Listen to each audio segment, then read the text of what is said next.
नमस्कार। गुजरात विधानसभा चुनाव को लेकर ताजा ओपिनियन पोल ने खलबली मचा दी है, क्योंकि मुस्लिम वोट किस तरफ जाएगा, त्रिकोणीय मुकाबला की संभावना, क्या आम आदमी पार्टी चुनावी मैदान में उतरी है, इसके बाद काफी खलबली है। लेकिन गुजरात चुनाव में प्रधानमंत्री मोदी जी भी अब दौरे के बाद क्या ओपिनियन पोल ताजा सर्वे निकल कर आ रहा है, गुजरात में बीजेपी का क्या होगा, क्या बीजेपी का जीत का जो सिलसिला है वो बरकरार रहेगा, या फिर जिस कार से यहां पर मुस्लिम वोट के सहारे क्या कांग्रेस यहां पर कुछ नया करेगी, क्योंकि कांग्रेस अब अध्यक्ष नए बन चुके हैं। ऐसे में अब क्या आंकड़ा बनेगा, गुजरात में परिवर्तन या फिर खिलेगा कमल, इस पर आपको महत्वपूर्ण आंकड़े, क्योंकि जिस कार से आम आदमी पार्टी चुनावी प्रचार कर रही है, इससे कहीं ना कहीं बीजेपी को भी यहां पर बड़ा सोचने पर विवश किया है और प्रधानमंत्री मोदी जी ने भी यहां पर चुनावी मैदान में उतर चुके हैं। तो गुजरात में क्या होगा, क्या आम आदमी पार्टी ने सभी सीटों पर चुनावी घोषणाएं और चुनावी वादे जो कर रही है, क्योंकि सभी सीटों पर वो चुनाव लड़ेगी अपने दम पर,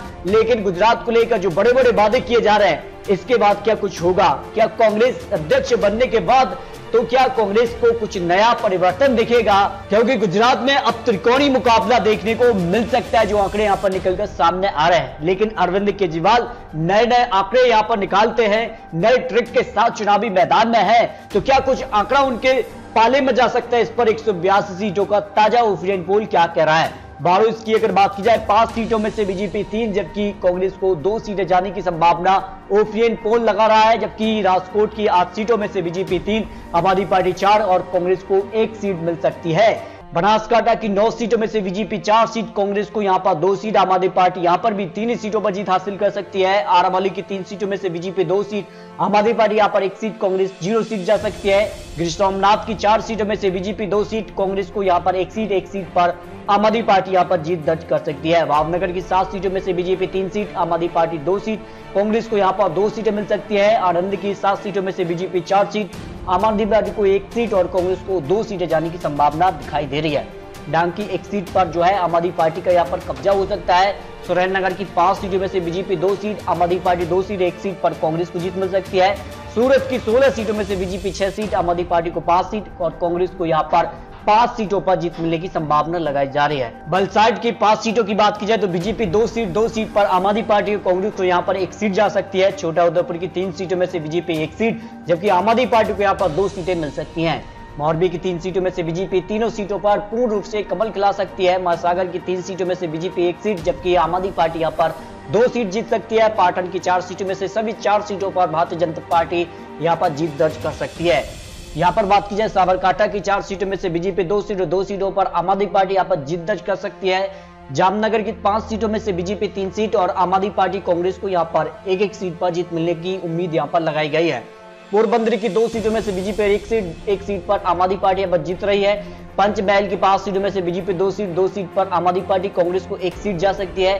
देवभूमि द्वारका की 2 सीटों की बात की जाए तो दोनों सीटों पर भारतीय जनता पार्टी जीत दर्ज कर सकती है। खैरा की 6 सीटों की बात की जाए तो बीजेपी सबसे ज्यादा 3 सीटों पर जीत दर्ज कर सकती है। आम आदमी पार्टी 1 सीट, 2 सीट पर कांग्रेस को भी जीत मिल रही है। दाऊद की 6 सीटों की बात की जाए तो बीजेपी 2 सीट, आम आदमी पार्टी को 3 सीट और कांग्रेस को यहाँ पर 1 सीट मिल सकती है। कच्छ की 6 सीटों में से बात की जाए तो बीजेपी यहाँ पर 3 सीट, आम आदमी पार्टी 1 सीट और कांग्रेस को 2 सीटें जाने की उम्मीद लगाई गई है। अमरेली की 5 सीटों में बात की जाए तो बीजेपी 3 सीट और कांग्रेस को 2 सीटें मिल सकती है। वडोदरा की 10 सीटों की बात की जाए तो बीजेपी 4 सीट, कांग्रेस को यहाँ पर 3 सीट पर ही यहाँ पर आम आदमी पार्टी यहाँ पर जीत दर्ज कर सकती है। जूनागढ़ की 5 सीटों में से बीजेपी 4 सीट और 1 सीट आम आदमी पार्टी के पक्ष में जा सकती है। इस तरह से गुजरात की 182 सीटों का पहला जो ओपिनियन पोल है, इसमें बीजेपी को 103 सीटों के करीब यानी बीजेपी 100 के आंकड़े को पार कर रही है, जबकि आम आदमी पार्टी करीब 31 सीट, कांग्रेस को 43 सीट, अन्य की बात की जाए तो अन्य के खाते में 4 सीटें जा सकती हैं। इस तरह से अगर बात की जाए तो गुजरात चुनाव को लेकर जो दूसरा ओपिनियन पोल निकल कर आ रहा है, इसमें बीजेपी को 114 सीटें मिल सकती हैं, जबकि कांग्रेस 45 सीट, आम आदमी पार्टी यहाँ पर 22 सीटों पर सिमट रही है।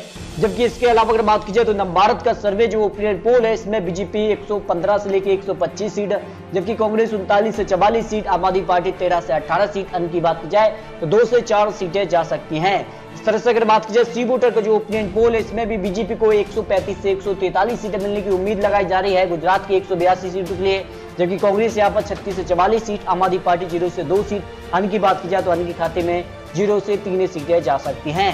इस तरह से अगर बात की जाए टाइम्स नाउ का ओपिनियन पोल भी अगर आपको दिखाए तो 121 सीट भारतीय जनता पार्टी को मिल सकती है गुजरात चुनाव के लिए, जबकि कांग्रेस 42 सीट, कांग्रेस के अलावा आम आदमी पार्टी को भी यहाँ पर 16 सीट अन्य की बात की जाए तो 3 सीटें अन्य के पक्ष में जा सकती हैं। इंडिया टीवी का ओपिनियन पोल के हिसाब से 108 सीटें भारतीय जनता पार्टी को गुजरात चुनाव में जा सकती है। कांग्रेस के लिए यहाँ पर 55 सीट, जबकि आम आदमी पार्टी को 16 अन्य की बात की जाए तो 3 सीटें मिल सकती हैं। इस तरह से अगर बात की जाए तो गुजरात चुनाव को लेकर अब तक जो ओपिनियन पोल यहाँ पर बड़ी एजेंसियों के सामने आ रहा है, इन एजेंसियों के हिसाब से भारतीय जनता पार्टी फिर से कमल खिला रही है, गुजरात के अंदर 100 के आंकड़े को पार करती नजर आ रही है। लेकिन आम आदमी पार्टी चुनावी मैदान में उतरी है तो इससे कांग्रेस को नुकसान होगा या पर फायदा होगा, क्योंकि कांग्रेस ये दावा कर रही है कि यहां पर जो है आम आदमी पार्टी बी टीम के तौर पर बीजेपी का यहां पर खेल बिगाड़ सकती है। तो आखिर किसको कितना फायदा और किसको कितना नुकसान हो सकता है, इस पर अपनी राय कमेंट बॉक्स में जरूर रखिए, क्योंकि ये तो चुनावी आंकड़े, चुनावी अनुमान है। आने वाले वक्त में किस प्रकार के चुनावी प्रचार होते हैं, किस प्रकार के वादे होते हैं, इसके बाद आंकड़े बदल भी सकते हैं। तो अपनी राय कमेंट बॉक्स में जरूर रखिए, क्या बीजेपी का कमल बरकरार रहेगा या फिर परिवर्तन देखेगा आम आदमी पार्टी या फिर कांग्रेस, कौन बीजेपी को कड़ी टक्कर देगा, इस पर राय रख सकते हैं।